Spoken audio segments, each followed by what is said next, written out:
Hello, after school extra lesson nerds. Welcome to History of the World. And in this bonus lesson, we're going to learn about some of the specific human ancestors who have been found and all about them. Now, just because you're giving up your own time after school, Jimmy, doesn't mean you can chew gum in my classroom, in the bin. Make sure you confirm that you are present during the register and do hit subscribe to confirm that you have attended my lesson.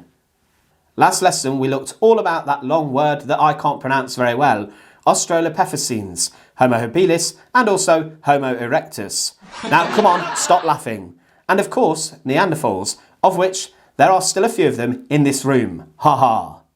One thing to mention is that still each year archaeologists are discovering new people who date back to times hundreds and thousands of years ago, possibly even millions of years ago, and we're constantly learning new things. But over the past few years, a number of remarkable discoveries have been found, including one by chance who's actually named after a Beatles song.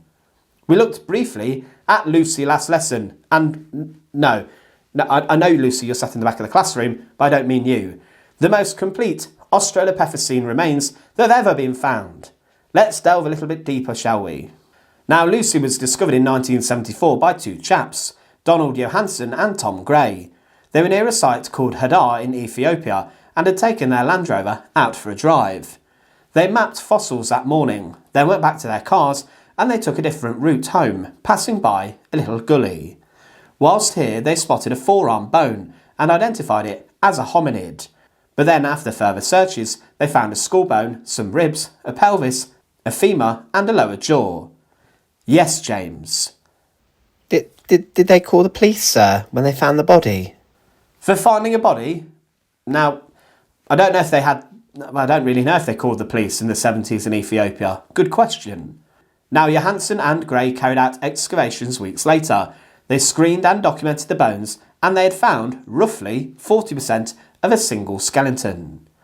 They analysed the body and discovered that she walked upright, and that she was considered an Australopithecus, the earliest descendant of human. Now, Lucy was actually named after a Beatles song, Lucy in the Sky with Diamonds, and it would have been rather strange if she was named after another Beatles song, such as I Am the Walrus, I Am the Eggman.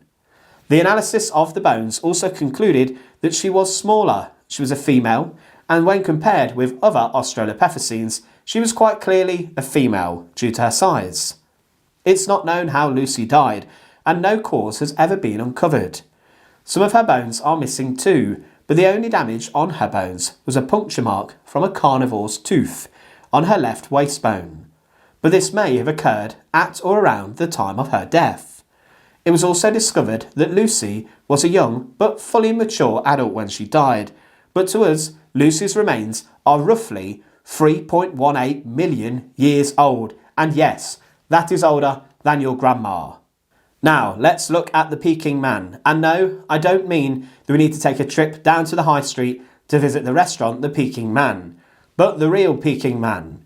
He was identified as an example of Homo erectus. Come on, people.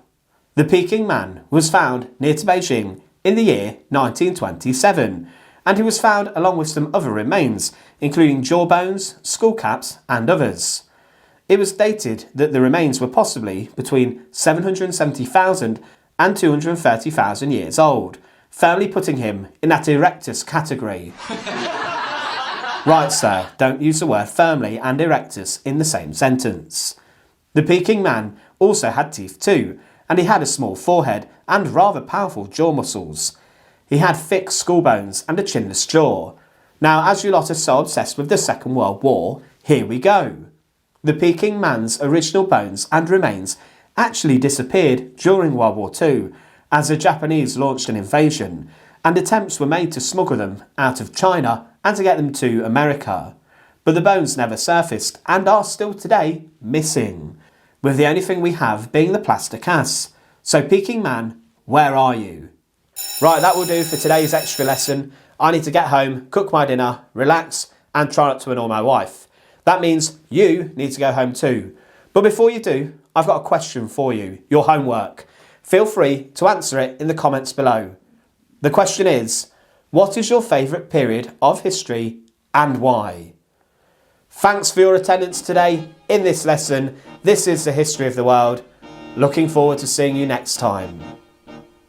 Or am I? That's the question. You are very annoying, children.